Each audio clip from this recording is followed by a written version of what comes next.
اعوذ باللہ من الشیطان الرجیم بسم اللہ الرحمن الرحیم السلام علیکم ورحمۃ اللہ وبرکاتہ۔ ناظرین کرام، آج ہم بات کریں گے کہ تقریباً 12,000 یہودی بندر کیسے بن گئے، اور کیا آج پائے جانے والے بندروں میں سے یہودیوں کی نسل میں بھی کوئی بندر موجود ہیں یا نہیں ہیں۔ ناظرین کرام، روایت ہے کہ حضرت داؤد علیہ السلام کی قوم کے 70,000 آدمی عقبہ کے پاس سمندر کے کنارے ایلا نامی گاؤں میں رہتے تھے، اور یہ لوگ بڑی فراخی اور خوشحالی کی زندگی بسر کرتے تھے۔ اللہ تعالیٰ نے ان لوگوں کا اس طرح امتحان لیا کہ ہفتے کے دن مچھلی کا شکار ان لوگوں پر حرام فرما دیا، ہفتے کے باقی دنوں میں شکار حلال فرما دیا، مگر اس طرح ان لوگوں کو آزمائش میں مبتلا فرما دیا کہ ہفتے کے دن بے شمار مچھلیاں آتی تھیں اور دوسرے دنوں میں نہیں آتی تھیں۔ شیطان نے ان لوگوں کو یہ ہیلا بتا دیا کہ سمندر سے کچھ نالیاں نکال کر خشکی میں چند حوض بنا لو۔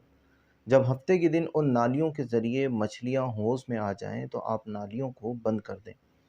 اس دن شکار نہ کرو، بلکہ دوسرے دن آسانی کے ساتھ ان مچھلیوں کو پکڑ لو۔ ان لوگوں کو یہ شیطانی ہیلا بہت پسند آیا، اور ان لوگوں نے یہ نہیں سوچا کہ جب مچھلیاں نالیوں اور حوضوں میں مقید ہو گئیں تو یہی تو ان کا شکار ہو گیا، تو ہفتے ہی کے دن شکار کرنا پایا گیا جو ان کے لیے حرام تھا۔ اس موقع پر یہودیوں کے 3 گروہ بن گئے۔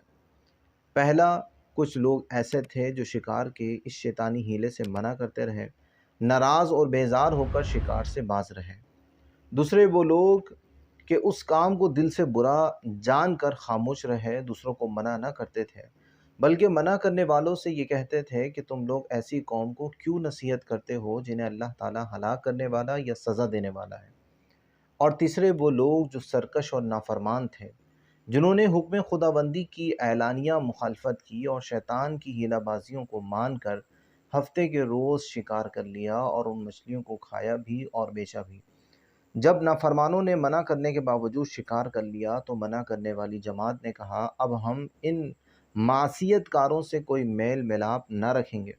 چنانچہ ان لوگوں نے گاؤں کو تقسیم کر کے درمیان میں ایک دیوار بنا لی اور آمد و رفت کے لیے ایک دروازہ الگ سے بنا لیا۔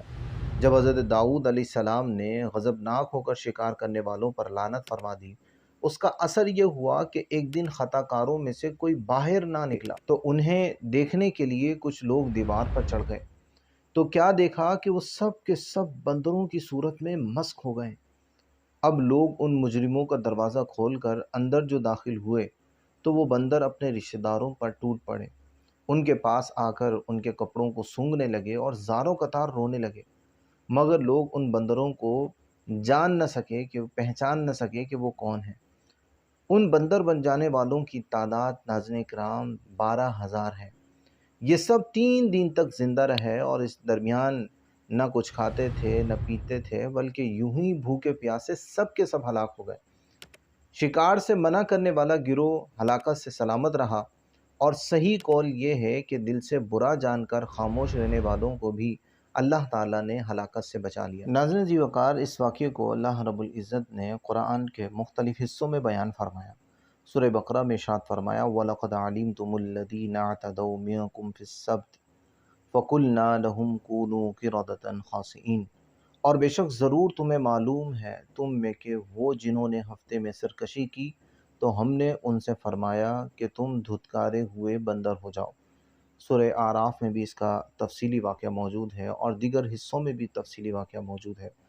ناظرین جی وقار، معلوم ہوا کہ شیطانی ہیلے بازیوں میں پڑھ کر اللہ رب العزت کے احکام کی نافرمانیوں کا انجام کتنا برا اور کس قدر خطرناک ہو سکتا ہے۔